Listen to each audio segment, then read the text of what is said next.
ପେହେଲଗାଁ ଆତଙ୍କବାଦୀଙ୍କ ଆକ୍ରମଣରେ ଭାରତର 26 ଜନସାଧାରଣଙ୍କୁ ଧର୍ମ ପଛରେ ନୃଶଂସ ଭାବେ ହତ୍ୟା କରିଥିବା ପାକିସ୍ତାନର ଆତଙ୍କବାଦୀଙ୍କୁ ଭାରତର ସୈନିକମାନେ ଯେପରି ଅପରେସନ ସିନ୍ଦୁର କରିଥିଲେ ତାହା ସାରା ଦୁନିଆ ଦେଖିଲା।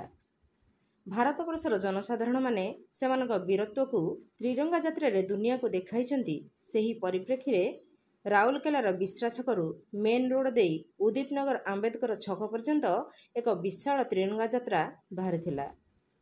ଏହି ଶୋଭାଯାତ୍ରାରେ ରାଉରକେଲାର ବୁଦ୍ଧିଜୀବୀ, ବହୁ ରାଜନୈତିକ ସଂଗଠନ, ସମାଜସେବୀ ଓ ସହରର ଜନତା ଯୋଗ ଦେଇଥିଲେ।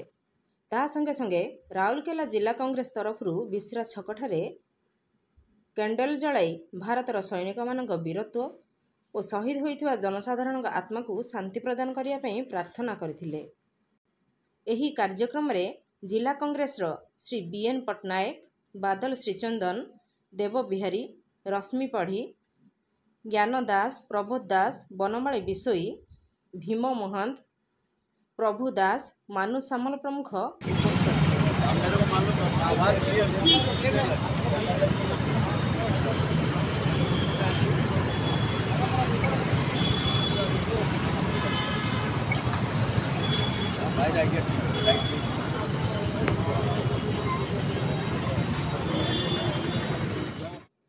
ରାଉରକେଲାରୁ ଲବକିଶୋର ନାୟକଙ୍କ ରିପୋର୍ଟ, ନାଗରାଜ ନ୍ୟୁଜ୍।